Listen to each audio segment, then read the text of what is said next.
Okay, so day one of the DNC, it's in the books, and it was a productive one. Well, no, I wasn't able to convince the delegates to make me Supreme Leader of Nebraska yet. I did, among other things, sit down with Pennsylvania Governor Josh Shapiro. And while we talked about a number of political things, the conversation started with a question my buddy Ben in the group chat asked me to ask him. You know, the most important kind of questions. Eagles or Steelers? Eagles.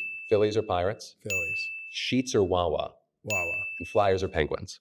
Flyers. Thank you for ruining my political career right there. You cannot bullshit your way through sports. You just can't.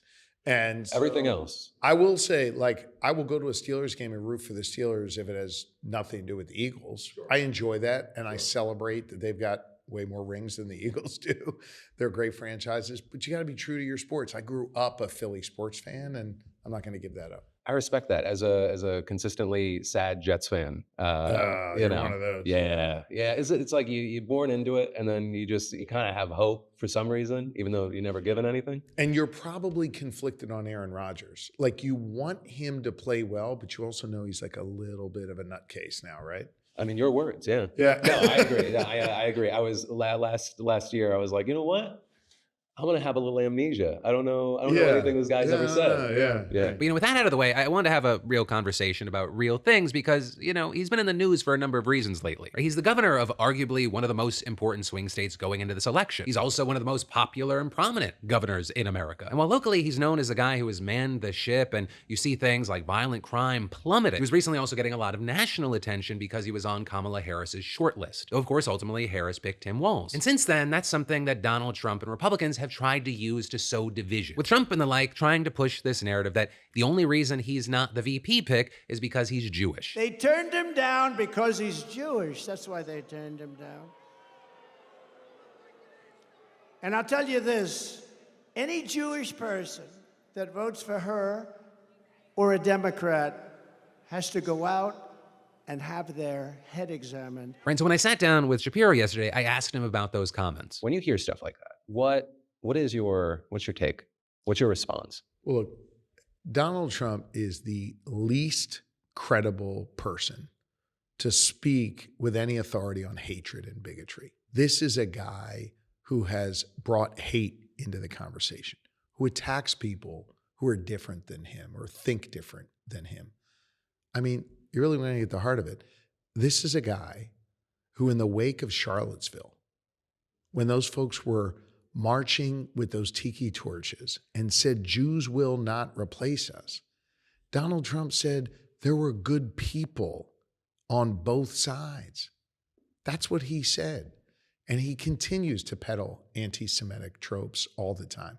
So he is far from a word of authority on this. Let me be very, very clear. Anti-Semitism played absolutely no role in the dialogue I had with the vice president. She was very clear about what she was looking for in a vice president. I was clear about what I'd be looking for in a vice president. And I think she made the exact right pick in picking Tim Walz to fulfill that role as she laid it out. There is anti-Semitism out there. And there is anti-Semitism in this country. And there is some anti-Semitism within the Democratic Party and the Republican Party. And I think it is critically important that leaders speak and act with moral clarity.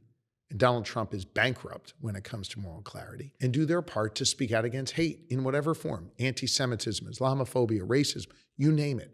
We have to speak out against it and condemn it, not encourage it the way Trump does. But then also, beyond that, I talked to the governor about the difference that we're seeing in polls, right? Because not only is he one of the most popular governors in America in a very unique state, but generally what we've seen in polling is a drastic difference between the national polls for the presidential election and the more statewide races. And so I just asked him, like, in his eyes, what is the secret sauce, right? What's this thing that's seemingly allowing you to connect to this part of the voter base that we're not seeing at a national stage for others? I really pride myself on getting out of the office in the Capitol and traveling around the state as much as I can. I still do my work as governor on the road, but when I'm in a community listening to people, it allows me to be a more effective governor for them as opposed to forcing them to come to Harrisburg, come to the Capitol and meet with me.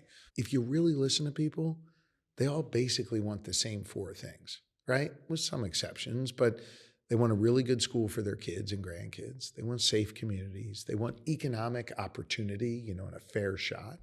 and they want their rights and freedoms protected. And that's true if you're a Democrat, Republican, rural voter, urban voter. And so what I try and do is come up with common sense solutions largely in those 4 areas that can speak to folks in different communities.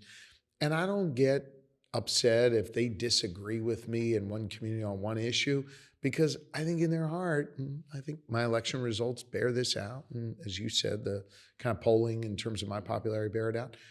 They just want to know someone's fighting for them. And those basic common sense Pennsylvania principles that I think are really adaptable across the country. And so that is, at the end of the day, what people want the most. Not like some purity that you're going to be with them 100% of the time. Nobody's going to agree 100% of the time on everything. But if they know your heart's in the right place, they know you're willing to show up, and they know you're going to work on those core issues, they're going to usually give you the benefit of the doubt. With all that, I will say, and this is my personal experience, it's very anecdotal. I was going to say a lot of you know, but I don't know if I've mentioned it here. I recently moved to Georgia, and I will say it's been very helpful being outside of what's been my 15-year LA bubble, being around more folks with different lived experiences, different opinions. And while I'm a cynic and, a lot of things come down to political speak, I have found a good chunk of what he said there to be largely be true. A lot of people from different sides have a lot of the same hopes. They just have different opinions and ideas of how to deal with those issues. Not true about every issue and every person. But for now, that's where I'll leave it. I think by the end of this week, I might start uploading the full interviews. I'm trying to keep this tight. Yeah, let me know your thoughts on anything, whether it be his reaction to Trump or his opinions about Aaron Rodgers.